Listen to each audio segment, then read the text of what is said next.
在喀麦隆南部广袤无边的热带雨林里，有一群身材只有 1.3 米高的人，世世代代住在茂密林海之间，没有砖瓦房，没有水电网，他们的屋顶是树叶，他们的厨房是火堆，他们的战场是森林里的一条条蟒蛇与河里的巨鼠。他们是巴卡族，非洲最著名的矮人部落之一。如果你看过国家地理的纪录片，或曾深入非洲丛林探险，你或许听说过他们的名字，但大多数人并不知道，在这个平均身高还不如中学生的民族里，却生活着能空手爬30米高树，追踪6米长巨蟒，徒手建造搬得走的房子的神奇人群。在这个手机信号都无法穿透的雨林世界里，男人赤脚上树，女人围着树叶裙子捕鼠，孩子们从小就开始学习如何躲避蛇、读风向、听鸟声识天气。他们靠祖传的毒箭打猎，用森林的藤条编织捕兽陷阱，甚至连祭祀仪式都是靠唱歌请来森林的神灵。但他们不是神话人物，他们是实实在在还存在于世界角落的一群人。但如今，这个神秘的部落正在消失。现代文明的冲击、雨林的破坏、年轻人的出走，让这个延续了数百年的古老文明走向末路。巴卡部落究竟是个什么样的地方？为何男女都会那么彪悍？本期我们将带你走进雨林深处，去认识这个矮小却充满力量的民族——非洲巴卡族。从地理位置上来看，巴卡部落位于非洲喀麦隆地区的森林深处，充满神秘色彩和原始气息。部落里的居民与世隔绝，外界科技化、先进化的商品与他们毫无干系，仿佛从来没有想走出去看看，固守在森林深处过着自己的群居生活。可就是在这样的环境里，生活着一群人类学界称为非洲最后的雨林原住民的民族——巴卡族。他们没有街道，也不盖楼房，他们的家全靠自己动手，用最简单的材料，树枝、藤条、芭蕉叶和一块空地，便能建起一个避风遮雨的小屋。他们的房子看起来像是倒扣在地上的大乌龟壳，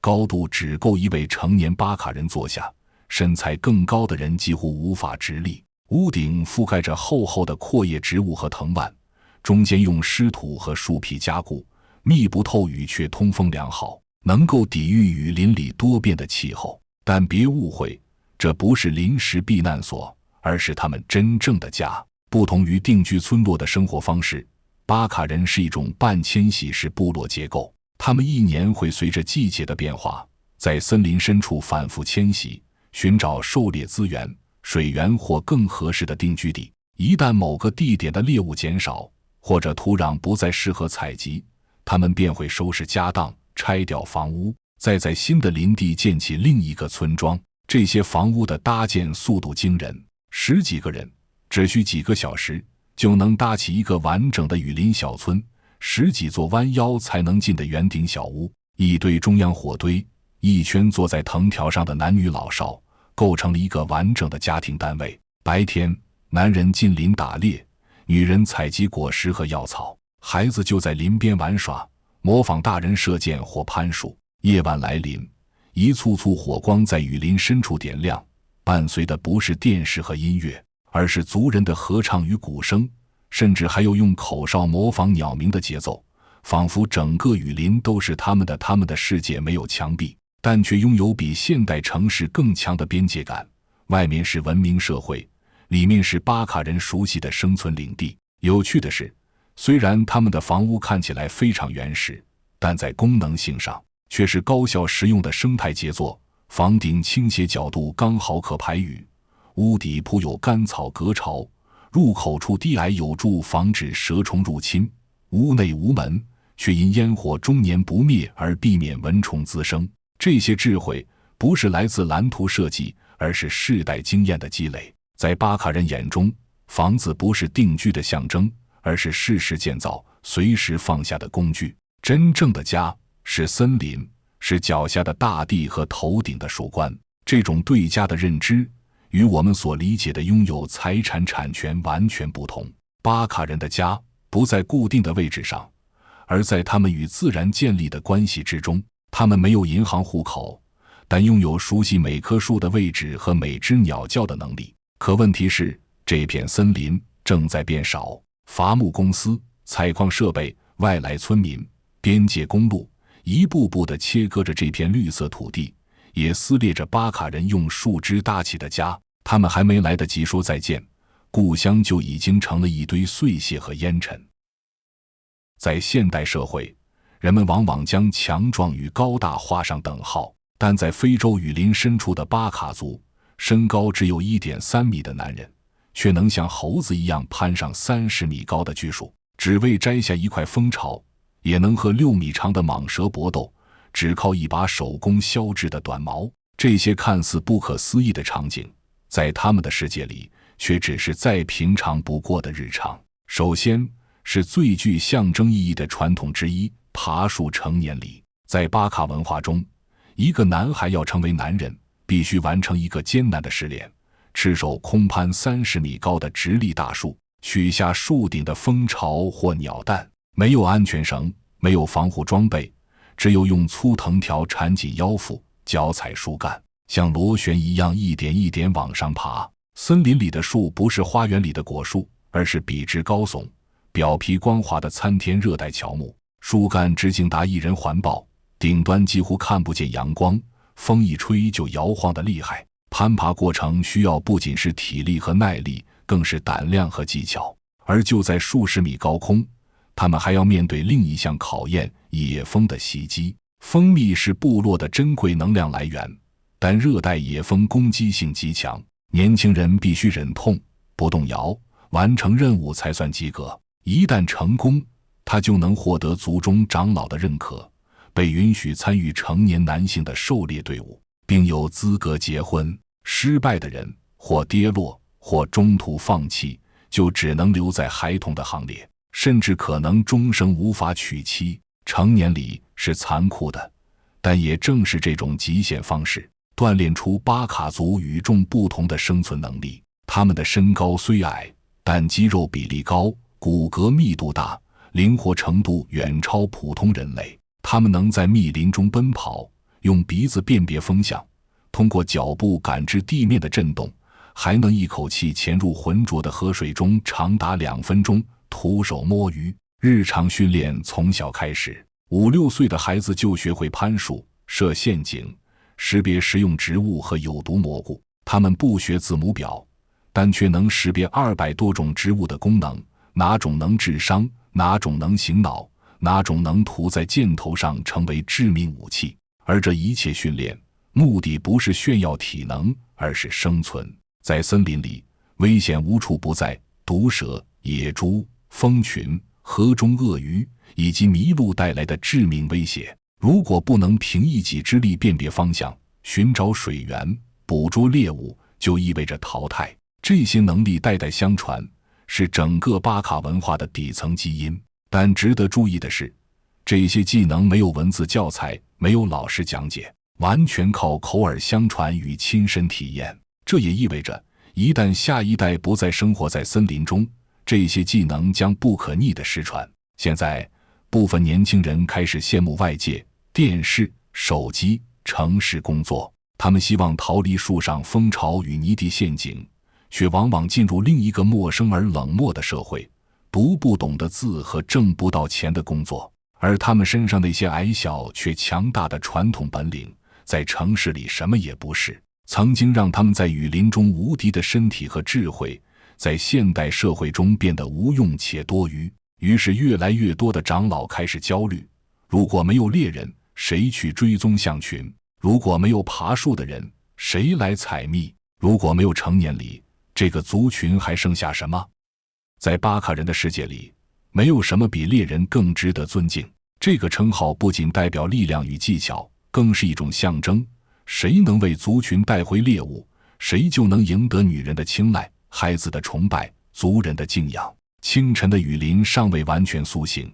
几名赤裸上身的男人已经悄无声息地踏入密林深处。他们手持自制的短弓、毒箭、竹矛，有人背着粗藤织成的网，有人腰间绑着削尖的木棍，步伐轻如豹子，眼神比鹰还锐利。狩猎对巴卡男人来说是一种本能，更是一门艺术。首先是追踪，巴卡猎人可以仅凭树叶被踩弯的方向、粪便的新旧、泥地上的浅印，判断出猎物的种类、数量和距离。他们熟知森林中每一条巷道、每一处水源，知道哪一棵树下是羚羊喜欢舔盐的地方，哪一块岩石后面可能藏着刺猬或豪猪。接着是包围，他们常常结队行动，一人引诱，一人截断退路，一人悄悄埋伏。猎物若是体型较小，如猴子或巨鼠，便用网迅速收口；若是野猪或羚羊，则用毒箭射击，命中要害后静待其力竭倒下。而最危险的任务是捕蟒。热带雨林里，巨蟒并不稀奇，但能正面捕杀它的只有巴卡猎人。巨蟒体长可达5-6米，腰粗如人腿，藏匿在地穴或藤丛之中，动作迅猛，擅长缠绕猎物致死。猎人们通常采用诱引式猎法，先以熟鸡血或动物内脏引蛇出洞，然后迅速扑上去，一人压尾，一人控头，一人以矛直刺7寸。这个过程容不得丝毫差错，稍慢一步就可能被缠成骨折，甚至窒息。完成捕蟒之后，是最原始的分工：剥皮、取胆、割肉、熬汤。蟒蛇肉被认为是巴卡族的补品之一，其皮也常用于祭祀或编制。狩猎本身并非天天进行，通常巴卡族每周组织一次大规模集体狩猎，其余时间则是小型家庭式捕捉。他们遵循一个古老但朴素的原则：只打够吃的，不多猎一口。这是与自然达成的默契，也是森林给予他们的生存伦理。在这片雨林中，男人的角色是猎者，不仅要养家糊口，更要保卫族群。他们会将成功捕猎的战利品挂在村口，由长老唱歌赞颂其英勇，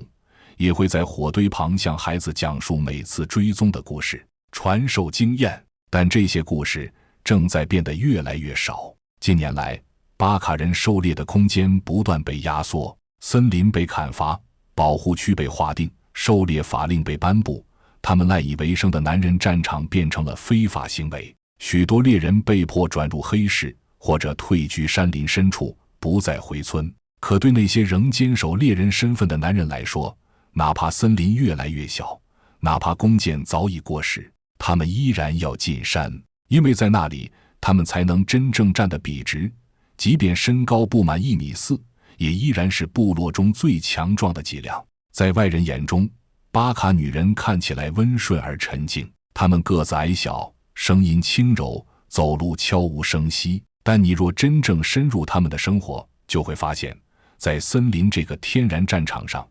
女人的战术丝毫不亚于男人的战斗。她们或许不会与蟒蛇搏斗，却能赤手空拳把3斤重的非洲巨鼠活捉出洞。他们或许不擅长攀树射箭，却能在泥泞的河湾用植物毒液和渔网一次性收获整条溪流的鱼群。在巴卡族，女性的日常构成了整个部落赖以生存的后勤系统，其中最具代表性的就是他们的捕鼠术。非洲巨鼠是一种比普通老鼠大数倍的野生啮齿类，肉质细嫩，是巴卡族重要的蛋白质来源之一。白天，这些老鼠躲在复杂的地下通道里，晚上才出来觅食。而女人们靠的是一套代代相传的挖洞地图，她们能凭着草叶被咬的方向、泥土微妙的松动，判断老鼠的位置和巢穴走向。挖洞需要极强的耐心与经验。几个女人分工合作，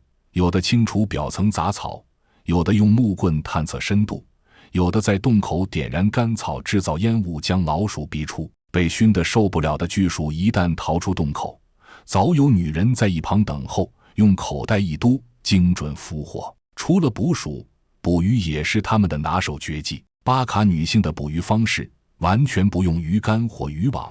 而是一种近乎化学战的方式。他们会采集一种名叫伊卡拉的森林植物，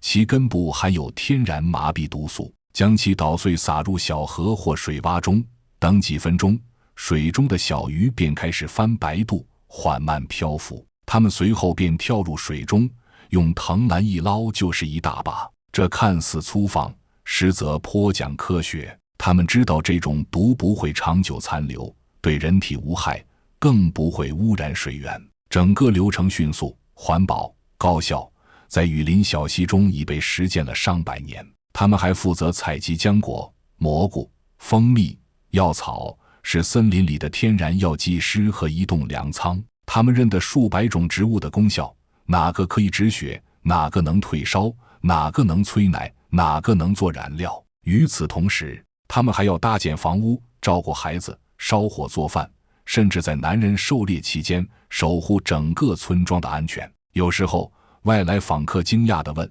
你们的女人不怕蛇，不怕虫，不怕血吗？巴卡族人总是笑而不答，因为在他们的文化中，女人并不是柔弱的代名词，而是森林中最聪明、最灵巧、最不可或缺的存在。尤其在祭祀或夜间歌舞仪式上，女性还扮演着灵魂的角色。她们会围着火堆跳兰巴舞，穿上用藤蔓和叶子制成的裙子，用脚敲地，用手鼓打节奏，将族人的情绪引导到如同出神的状态中。这不仅是表演，更是通灵与祈愿。可以说，男人在森林中为部落赢得猎物，女人则在生活中为整个部落维系秩序与温度。而在逐渐变化的现代边缘环境中，当男人的弓箭被禁，狩猎受限，女人的技能如采集、编织、捕鱼反而成了更稳定的生存依靠。他们没有去爬30米的大树，但他们才是这个森林文明里最稳固的根。每当夜色降临，在茂密的非洲雨林深处，巴卡人就会燃起篝火，村落开始响起一阵阵悠远的歌声。没有音响，没有舞台，甚至没有语言上的歌词，但那一声声高低交错的哼鸣与口哨，却能让人瞬间感到一种穿越时空的古老魅力。对巴卡人来说，音乐它是一种沟通，一种信仰，一种维系人与森林、人与灵之间关系的方式。在没有文字的文化中，声音成了巴卡族最重要的传承载体。从小孩子出生的摇篮曲，到成年礼上的古典舞，再到深夜森林中的祭祀歌声，每一段旋律都承载着族群的记忆与精神。他们的音乐最具特色的是一种多声部合唱，俗称雨林约德尔。女人和女孩通常唱高音部，模仿鸟鸣、虫叫、水流的节奏，男人则用低哼与鼓声打底，构成一个环绕森林的天然立体音响。这种合唱没有指挥，也没有固定调式，但在反复实践中形成了一种令人惊叹的自然和谐。许多民族音乐学家在听后都难以置信，一个没有学校、没有乐器培训的族群，竟能演奏出如此复杂的多声部旋律。最震撼人心的场景往往出现在名为兰巴舞的仪式中，这是专属于女性的夜间祈福舞蹈。女人们围绕篝火跳舞，穿着藤叶编织的裙子，用手击鼓，脚踏地面，每跳一次就高喊一句祖灵保佑。舞步从缓慢到猛烈，节奏逐渐加快，最终达到一种近乎出神的状态。兰巴舞不仅是对祖先和森林之神的致敬，也是一种心理疗愈。当某人家中有人病重或狩猎失败，族人会为他举行一次麒麟舞，用声音换回好运与平衡。而在打猎前，男人们也会围坐一圈，哼唱一种低频共鸣的狩猎歌，据说可以唤醒山林中沉睡的动物魂魄，向自然申请一场丰收。这套以声音为核心的精神系统，不仅具有审美价值，更是他们与自然之间的语言。对巴卡人而言，音乐不是修饰生活的东西，而是生活本身的骨架与血液。但这个声音世界也正在变得微弱。随着外来文化的进入和年轻人对现代生活的向往，越来越多巴卡青年开始不再参与仪式，不再学唱传统歌曲，他们开始听手机里的流行音乐，却逐渐忘记了如何在森林里唱出一首属于部落的和声。在巴卡文化中，沉默是一种死亡，而音乐则是民族持续呼吸的证据。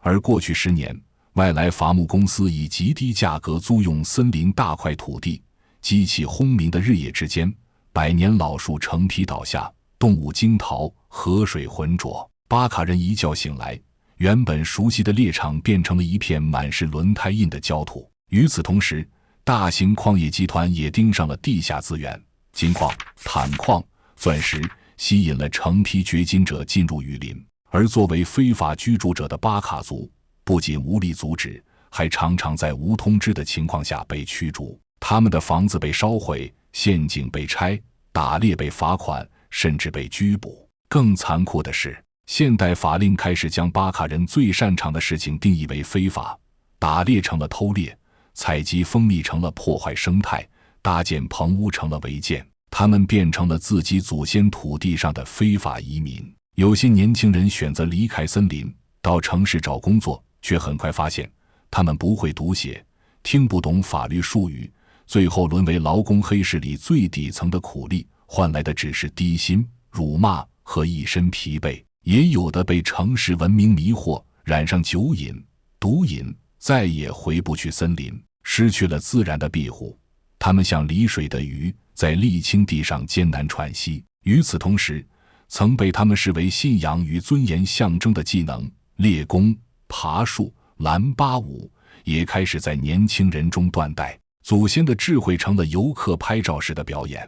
森林的语言成了博物馆里的展览。有人说，外面的世界带来了发展，也带来了机会，但对巴卡人来说，这种发展更像是一场静悄悄的侵蚀，而最终失去的除了土地，还有话语权。现在巴卡人平均寿命不足40岁，儿童夭折率居高不下，疾病得不到治疗，教育更是遥不可及。他们没有社会保障，也没有投票权，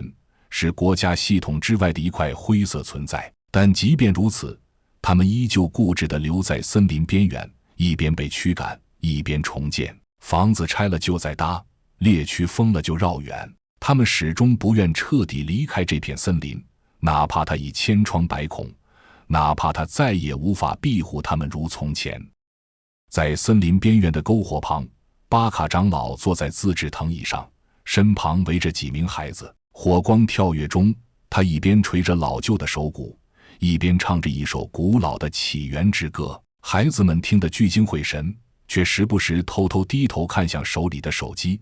屏幕上正在播放一段网络舞蹈视频。这是巴卡族现在最真实的景象，一边是祖先的歌谣还在耳边回荡，一边是外来世界的诱惑正悄然侵入。越来越多的年轻人不愿再唱这些听不懂的老歌，不愿再参加蓝巴舞，觉得穿树叶裙子很丢脸，也不想再去森林里爬树打猎。他们更想知道外面的城市有 WiFi、商场、牛仔裤和汉堡。有人说，文化的消失是进步的代价，让孩子读书、进城、找工作是他们获得新生活的唯一出路。但也有人反问，如果放弃了文化，那他们还能带着什么进入这个世界？他们不识字，不懂法规，就算离开森林，也只是从一个边缘走入另一个边缘。少数组织和学者开始尝试文化转移工作，用影像记录巴卡的传统节奏、狩猎技法、